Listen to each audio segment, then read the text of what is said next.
esse riff? De que música que você acha que ele é?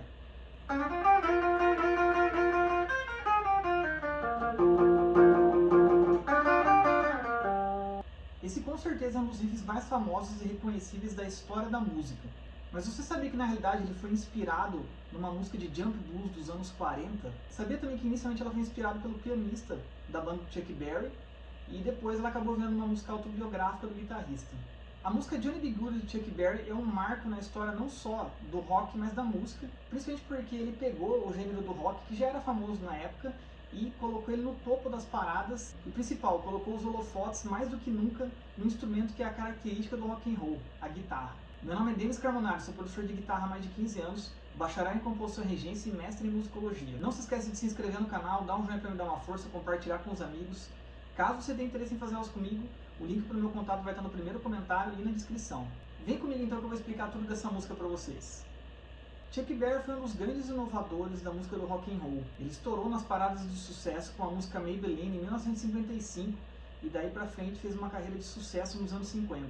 Era muito comum nessa época na música dos Estados Unidos que os músicos se inspirassem de uma maneira muito exagerada em algumas outras músicas. Isso na realidade não tinha muito problema. O blues, por exemplo, é um gênero que tem a mesma harmonia sempre, a melodia é praticamente falada, e o que importa mais é a interpretação e a improvisação. Então há muitas cópias e inspirações ao longo de toda essa história da música ali, naquela primeira metade do século XX. E o Chuck Berry cresceu não ouvindo rock, mas ouvindo jump blues, blues e jazz. O jump blues é um gênero muito importante para a história do rock, porque ele é considerado o antecessor do rock. É a sonoridade mais parecida com o que viria a ser o rock ali nos anos 50. Ele é um blues com um ritmo mais acelerado, com uma levada um pouco mais animada. No entanto, ele não tem alguns elementos importantes do rock ali dos anos 50, que vai ser o backbeat, que vai ser as letras mais animadas. E não vai ter um destaque tão grande para a guitarra, né, para esse instrumento que se tornaria o dominante no rock ali com o Elvis, né, e o Scotty Moore, e o próprio Chuck Berry que elevou essa potência máxima. O jump blues tem uma sonoridade muito parecida com o jazz na questão dos instrumentos. Tem muitos instrumentos de sopro, tem o piano. E o maior expoente do jump blues é o líder de banda Louis Jordan. Ele tem uma música de 1946 chamada Ain't That Just Like a Woman, e essa foi a música que inspirou o Chuck Berry. O guitarrista Carl Hogan começa a música com um riffzinho de guitarra que é absurdamente parecido com o riff de Johnny B. Good.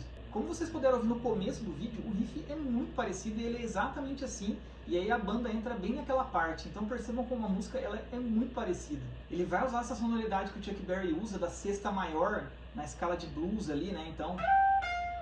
Só que com a sétima menor aqui, né, por causa da escala blues. Então é uma sonoridade muito parecida e não só. Toda a parte melódica é parecida, né? Ele começa com slide, só que ele não começa com slide aqui de meio tom de um. Ele vai fazer uma corda só, o Chuck Berry faz em duas, né? O Chuck Berry faz várias vezes esse slide aqui, ele não faz, né? E aí a música depois fica muito diferente, né? Esse jump blues ele vai ter mais uma levada rítmica que é característica do blues jazz da época do rhythm and blues. E a do Chuck Berry já tem uma levada muito mais rock and roll, com backbeat, com uma coisa muito mais pra frente. E o principal, a guitarra continua dominando depois que a banda entra, né? A guitarra é o show aqui dessa música. A guitarra vai manter essa levada aqui, que é característica do blues, né? Brincar com a sexta ali, quinta e sexta, só que ele vai continuar de um jeito muito quadrado, enquanto o resto da banda faz o backbeat, faz as outras levadas. Ele vai manter esse padrão bem quadrado, o que é menos comum com a sonoridade do jump blues ou do jazz mesmo. Bem, a música inicialmente foi inspirada no Johnny Johnson, que era o pianista da banda do Chuck Berry, né, que ajudava ele bastante, que ajudava ele a compor, que ajudava ele a fazer os arranjos. Só que depois se transformou em uma coisa bem mais autobiográfica, porque ele conta a história de um menino guitarrista. Country boy, ele era um menino do interior, mais pobre, negro, que teve que realmente batalhar para conseguir chegar onde ele chegou.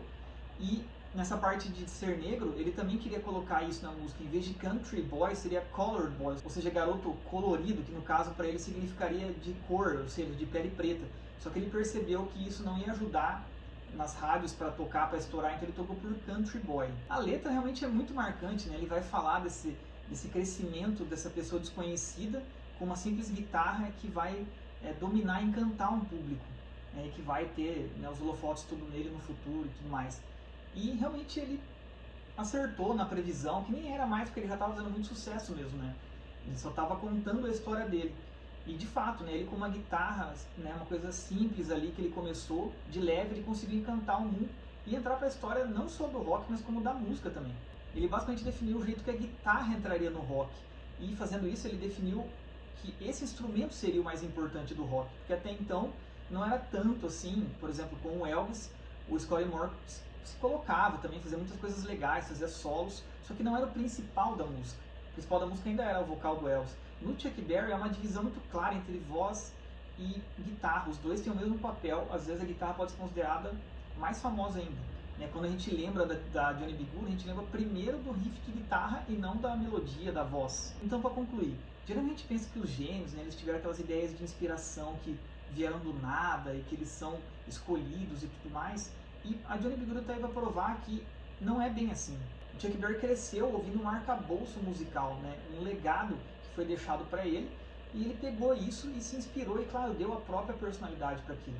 Obviamente que muitas pessoas ouviram esse tipo de música e não fizeram o que o Chuck Berry fez, mas ele não tirou do nada também. E ele tirou realmente de um jeito muito claro, muito evidente, sem esconder a inspiração dele. Então a gente tem que entender que a gente tira as coisas, nunca é do nada, a gente sempre tira de algum lugar, mesmo que seja inconscientemente. Às vezes a gente nem sabe que a gente está fazendo aquilo, inspirado em certa coisa, mas a gente faz. E muitas vezes a gente faz conscientemente também. Só que o que diferencia de uma falta de originalidade ou de um plágio é colocar a nossa marca ali, é misturar com tudo aquilo. Então a gente sempre vem com uma história atrás, a gente nunca é do nada sozinho alguma coisa. Existe um legado que a gente herda, e aí as pessoas que são as mais geniais, elas vão colocar um toque pessoal ali, misturar com aquilo, para que haja uma coisa, surja uma coisa nova.